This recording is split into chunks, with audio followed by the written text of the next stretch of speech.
Chapter 28.5 The Fourth Town Meeting. That night, the wind cleaned the smoke from the air, and in the morning the sky was a brilliant blue, and the air felt tingly.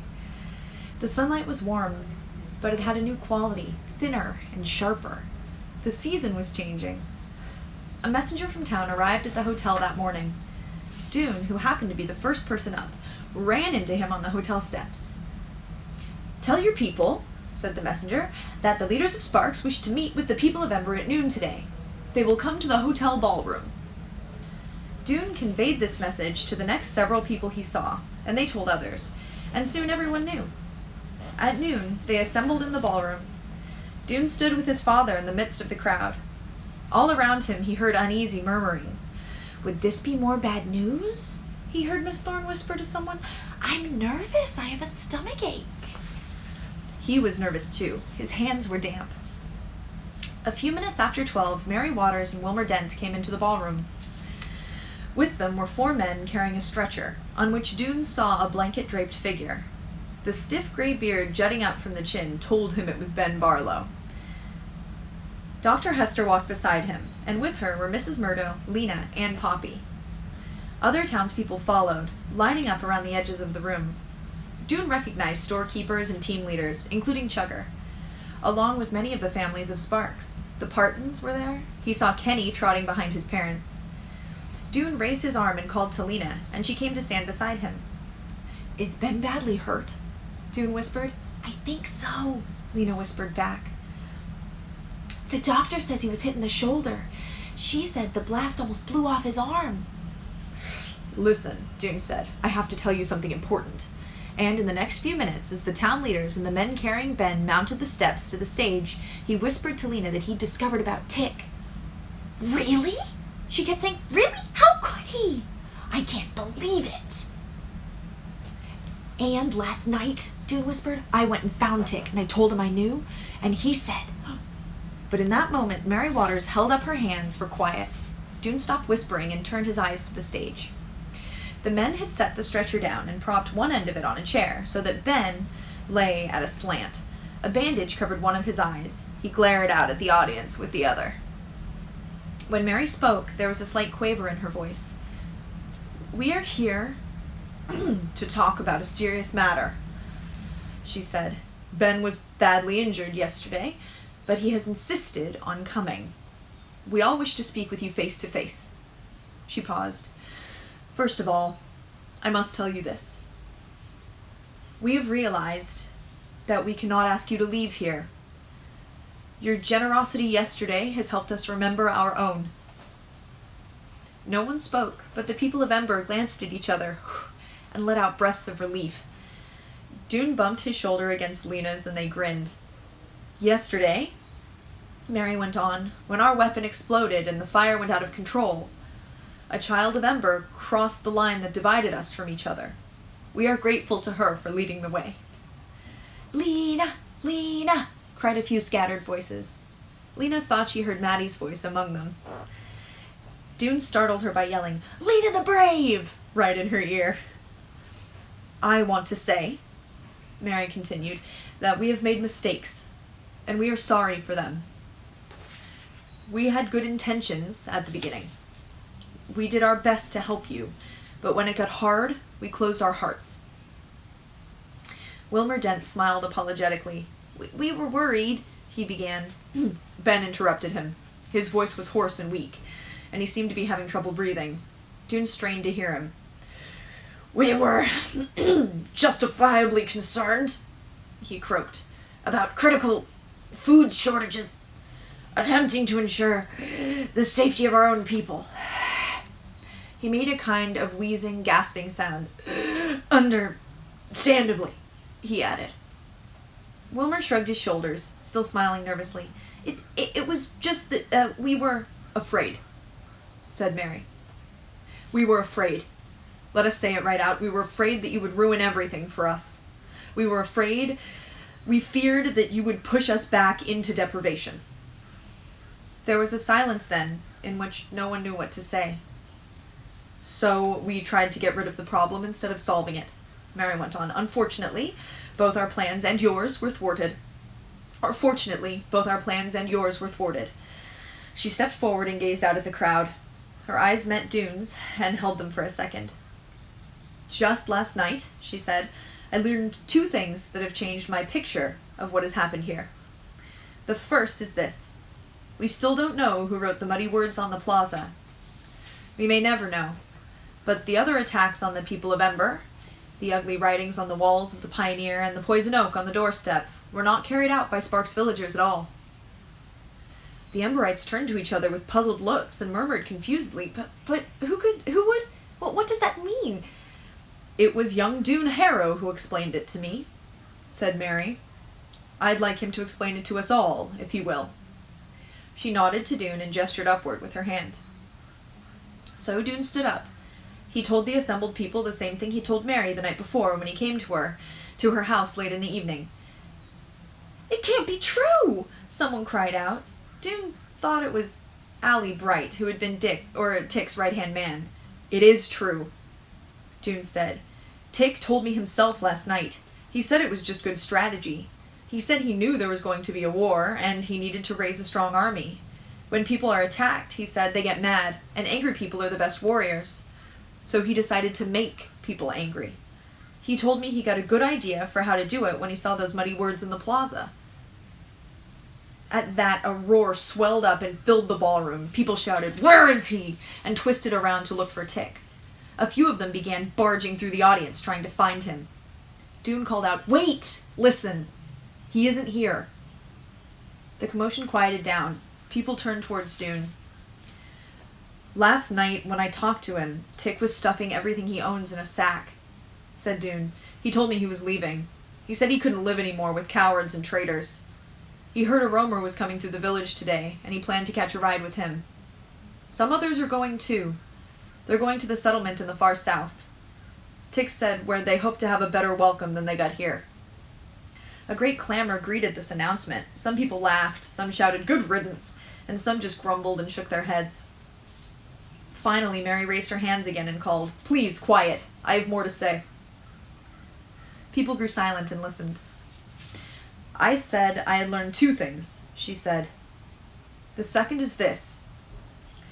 The incident that set off this chain of violent crimes did not happen as we thought. It was not Dune Harrow who destroyed those crates of tomatoes.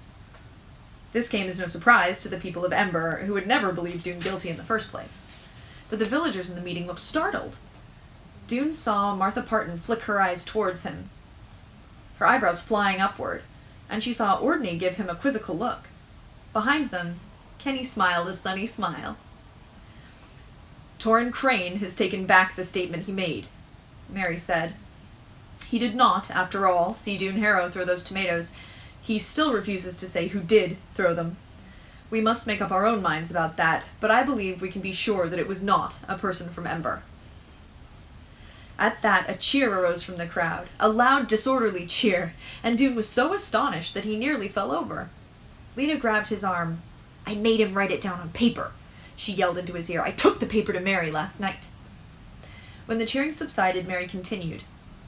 "We should take note," she said, "of how easy it is to bring out the worst in us. The actions of few troubled individuals fanned resentments into violence. Only an accident kept us from murdering each other." She turned towards to face Ben, whose head was lolling sideways, his eyelids drooping. "Ben has something to say now. Ben, are you able?" The doctor, standing next to Ben, nudged his shoulder gently, and Ben opened his eyes. "Can you make your statement, Ben?" asked Mary. Ben frowned at the ceiling. The audience waited. Finally he spoke. "I have been told," he said, "that Dune Harrow..." He stopped and frowned again. "I wish to thank young man named Dune Harrow," he took a shaky breath, "for rescuing my foolish nephew." "What?" thought Dune. "What's he talking about?" Ben scowled. He appeared to be gathering his strength. "Foolish nephew, Torrin Crane," he rasped. "In the pine tree, who could have been killed."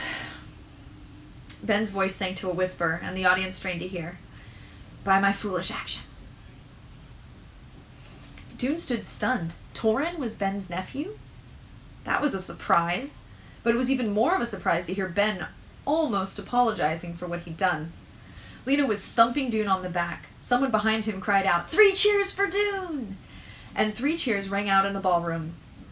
Dune just stood there, with what he thought was probably a silly smile on his face. Then Mary stepped forward and called for quiet again. Her voice grew steady and businesslike. "Now," she said, "we must look to our future. You will not get everything you want, neither will we. All of us will suffer, perhaps even be in danger. There will be more mouths to feed, but more hands to do work. And though we may have a storage of food, we have no shortage of work. Or a shortage of food, we have no shortage of work." She paused. She smiled a little. Her eyes passed over the people in the room, and Dune felt her gaze almost like a reassuring touch. "The main thing," she said, "is this. We will refuse to be each other's enemies. We will renounce violence, which is so easy to start, but so hard to control. We will build a place where we can all live in peace. If we hold to that, everything is possible." Someone clapped. Dune turned around and saw his father clapping with his hands held high in the air. "There is much to be worked out," Mary said. "It won't be easy, but we'll talk about it together."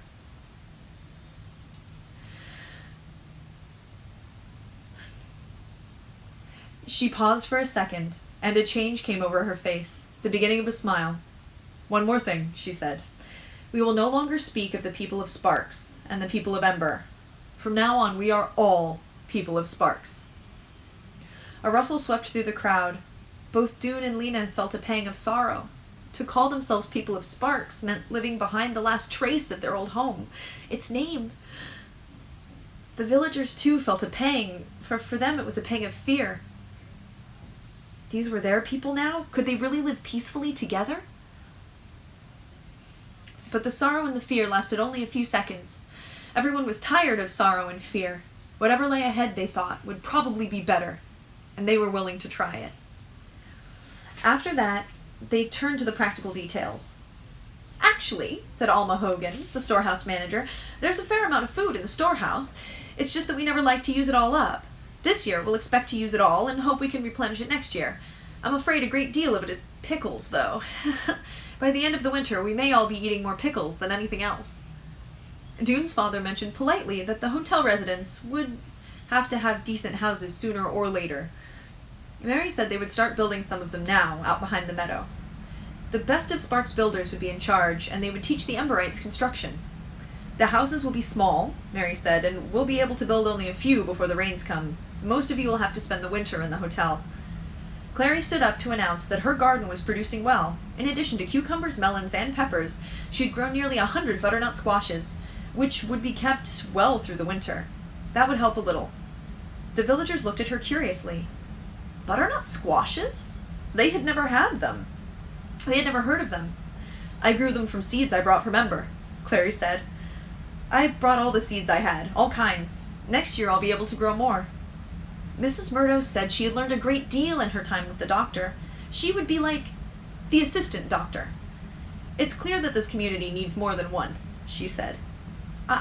I know something about plants," said Maddie, speaking up for the first time. "I wish to be the assistant hotel gardener with Clary Lane."